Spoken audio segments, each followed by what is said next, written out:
Au Nord Cameroun, l'enseignement technique et professionnel sort des salles des classes pour se dévoiler au grand public. À l'esplanade du lycée technique de Nassarawa, les apprenants ont exposé leur savoir-faire à l'occasion des journées portes ouvertes entrepreneuriales 2026. Une initiative qui vise à valoriser les compétences des jeunes formés dans ce temps d'enseignement, mais aussi à démontrer que la formation technique constitue aujourd'hui un véritable levier pour le développement. La topographie est l'une des filières que j'apprécie vraiment.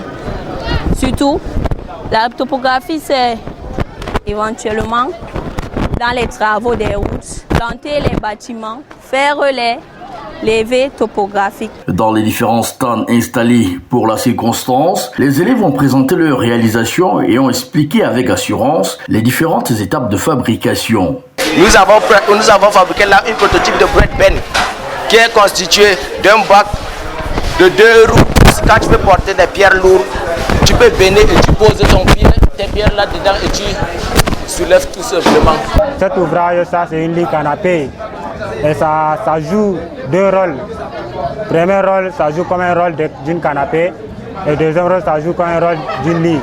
Vous pouvez utiliser ça dans une chambre, dans un salon, mais vous pouvez utiliser aussi dans le bureau. De l'électricité à l'électronique, en passant par la menuiserie, la maçonnerie, l'industrie d'habillement, l'économie sociale et familiale ou encore l'informatique, chaque filière a mis en vitrine les fruits d'un apprentissage qui allie théorie et pratique. Parmi les innovations qui ont attiré particulièrement l'attention du public, un feu de signalisation alimenté à l'énergie solaire, une brouette benne ou encore un lit convertible en canapé. Des réalisations qui témoignent de la créativité et du potentiel de ces jeunes apprenants. Pour les responsables des établissements, ces journées portes ouvertes constituent également une occasion de promouvoir l'esprit entrepreneurial et la transformation locale des produits. Vous avez visité les réalisations de nos enfants.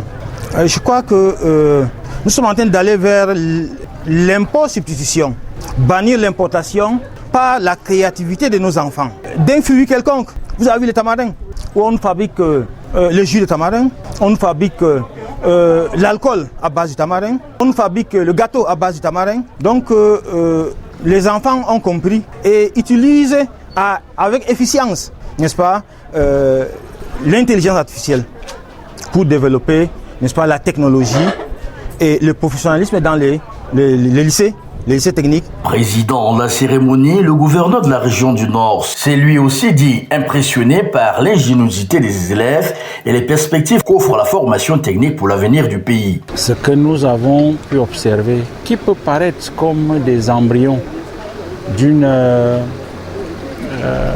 adaptation à l'évolution du monde, c'est-à-dire l'intelligence artificielle aujourd'hui, devrait nous rassurer sur les idées et surtout les applications que nos jeunes voudraient faire de cette intelligence aujourd'hui.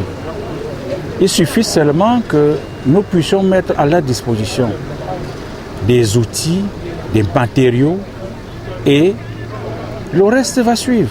Je peux vous assurer qu'on peut trouver aujourd'hui de futurs grands ingénieurs qui peuvent changer radicalement notre vision et améliorer notre sécurité, permettre que nous puissions avancer dans des domaines aussi complexes qui nous paraissent aujourd'hui assez impossibles, mais qu'on peut également maîtriser.